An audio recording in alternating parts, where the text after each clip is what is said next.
食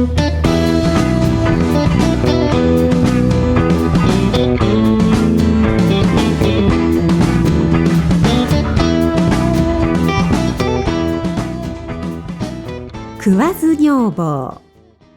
群馬県の民話。むかしむかしあるところにとてもケチな男が住んでいて、いつもこう言っていました。仕事はよくするが、ご飯を食べない嫁さんが欲しいな。そんな人がいるはずないのですが、ある時一人の女が男の家を訪ねてきて、私はご飯を食べずに仕事ばかりする女です。どうか嫁にしてくださいな。というではありませんか。それを聞いた男は大喜びで女を嫁にしました。男の嫁になった女はとてもよく働きます。そしてご飯を全く食べようとしません。ご飯は食べないし、よく仕事をするし、本当にいい嫁じゃ。ところがある日、男は家の米俵が少なくなっているのに気がつきました。おや？おかしいな。嫁はご飯を食べないはずだし。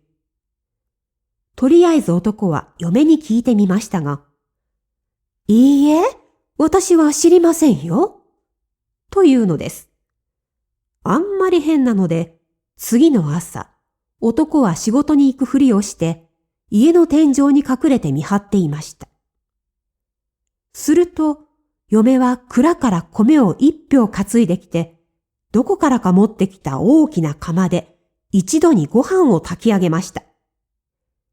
そして塩を一升用意すると、おにぎりを次々と作って山のように積み上げたのです。なんじゃ？お祭りじゃあるまいし、あんなにたくさんのおにぎりを作ってどうするつもりだ？男が不思議そうに見ていると、嫁は頭の髪の毛をほぐし始め、頭のてっぺんの髪の毛をかき分けました。すると、頭のてっぺんがざっくりと割れて、大きな口が開いたのです。嫁はその口へおにぎりをポイポイポイポイと投げ込んで、米一俵分のおにぎりを全部食べてしまいました。あわわわわ、おらの嫁は化け物だ。怖くなった男はブルブルと震えましたが、嫁に気づかれないように天井から降りると、仕事から帰ったような顔をして家の戸を叩きました。おい、今帰ったぞ。すると嫁は急いで髪の毛を束ねて頭の口を隠すと、あら、お帰りなさい。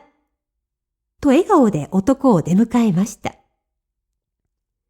男はしばらく無言でしたが、やがて決心して言いました。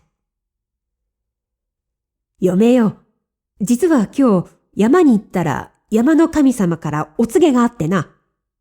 お前の嫁は嫁だが、家に置いておくととんでもないことになる。早く家から追い出せ、と言うんじゃ。だからすまないけど出てってくれんか。それを聞いた嫁はあっさりと言いました。はい、出て行けというのなら出て行きます。でもお土産に風呂桶と縄をもらいたいのです。おお、そんなものでいいのならすぐに用意しよう。男が言われたものを用意すると嫁さんが言いました。すみませんが、この風呂桶の底に穴が開いていないか見てもらえませんか？よしよし、見てやろう。男が風呂桶の中に入ると、嫁は風呂桶に縄をかけて、男を入れたまま担ぎ上げました。びっくりした男が嫁の顔を見てみると、嫁はなんと鬼ババに変わっていたのです。鬼ババは男を風呂桶ごと担いだまま、馬よりも早く駆け出して山へと入っていきました。このままじゃ殺される。じゃがどうしたらいい？男はどうやって逃げようかと考えていると、鬼ババが木に寄りかかって一休みしたのです。今じゃ。男はその木の枝につかまって何とか逃げ出すことができました。さて、そうとは知らない鬼ババは、またすぐに駆け出して鬼たちが住む村へ到着しました。そして大きな声で仲間を集めます。みんな来い！うまそうな人間を持ってきたぞ！仲間の鬼が大勢集まってきましたが、風呂桶の中を覗いてみると、中は空っぽです。さては、途中で逃げよったな。怒った鬼ババは山道を吹き返し、すぐに男を見つけました。こら待て！嫌じゃ、助けてくれ！